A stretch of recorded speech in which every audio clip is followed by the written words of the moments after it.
Ssaabaminisita Robinah Nabbanja mu kwogerako eri abalamazi abeebazizza olw'okujja mu bungi. Your Excellency, people came from everywhere in this country and we did not have any major incidents of insecurity. I want once again to thank you. Atendereza Pulezidenti Museveni olw'enguudo z'akoze mu ggwanga n'obuyambi obw'akawumbi akalamba n'ekitundu ze yawaddeyo okutegeka ebikujjuko bino. With your able leadership, Uganda is now connected on tarmac roads from north to south, from east to west, and this facilitated the travel of our pilgrimage here to Namugongo. Omumyuka wa Sipiika Thomas Tayebwa ayozaayozezza ab'essaza ly'e Nebbi olw'okukulembera mu mmisa ey'ekitiibwa. Mr. President, I want to congratulate Nebbi Diocese for having done what I've never seen here. Pulezidenti Museveni mu kwogera kwe ayozaayozezza bannayuganda olw'okutuuka ku lunaku luno. Agambye nti bayise mu bizibu bingi okuli COVID-19, Ebola, naye nti baabivuunuka nga kati beetabye mu kusaba okwawamu. You remember we passed through many problems. We had corona, we had Ebola, we had all those issues, but we managed to go through, and we are now here again. The young people say, vibing, is this vibing or what? Ategeezezza nti ye ne maama Museveni beebaza Katonda olw'obulamu era nti abakuumye kuba abajulizi bwe baalangirirwa mu lubulu wa beesiimi yali wa myaka 19 gyokka. I was 19 years old. I was in S4 at Ntare. I was following everything. So you could say I was a participant.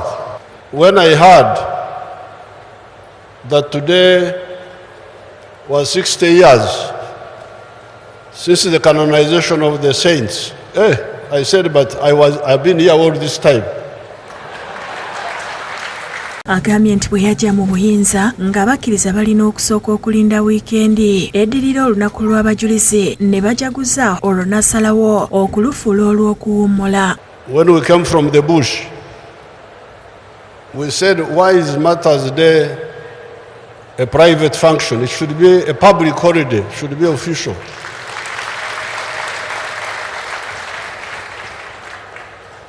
Because they used to wait for the weekend.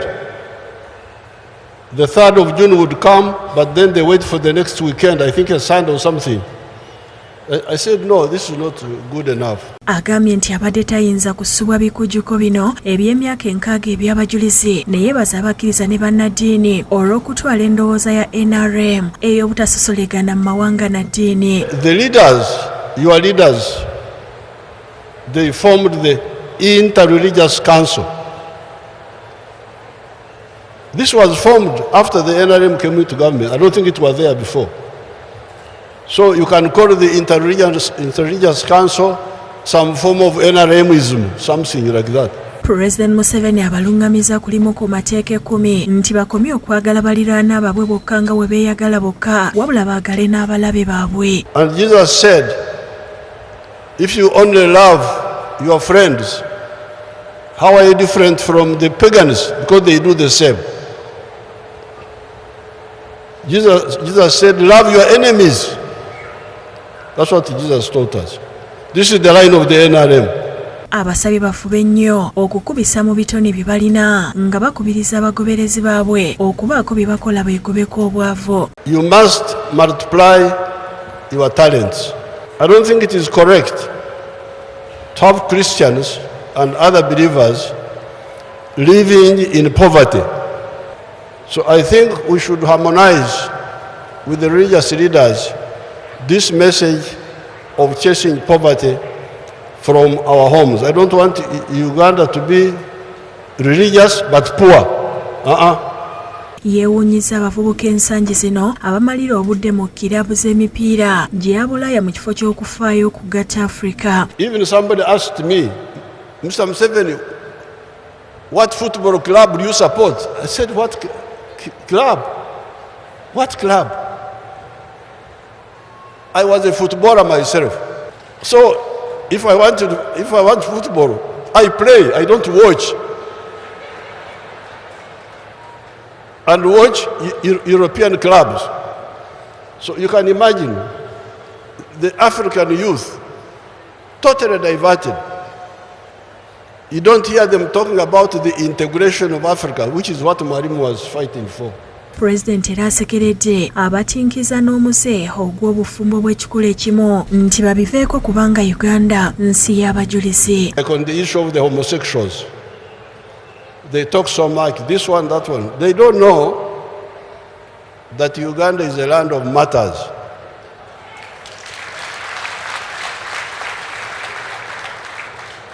If you want to play around, you play around with Uganda.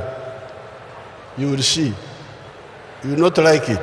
Agambye nti abajulizi baajemera ebikolwa bya Ssekabaka Mwanga ebikyamu era ng'ennaku ntono okuva leero nabo baakujaguza olunaku lw'abazira. In the next few days, 6 days from now, we are going to celebrate the political matters.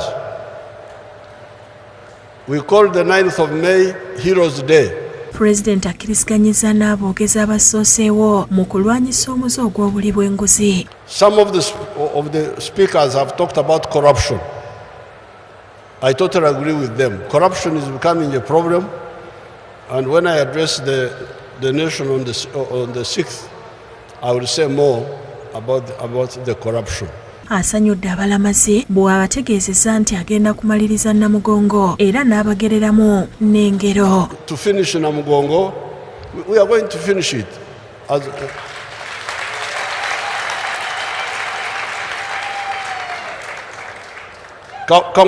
Kamu gweki akwata empola akola ki bugubugu si ki ensonga ziweddeawo.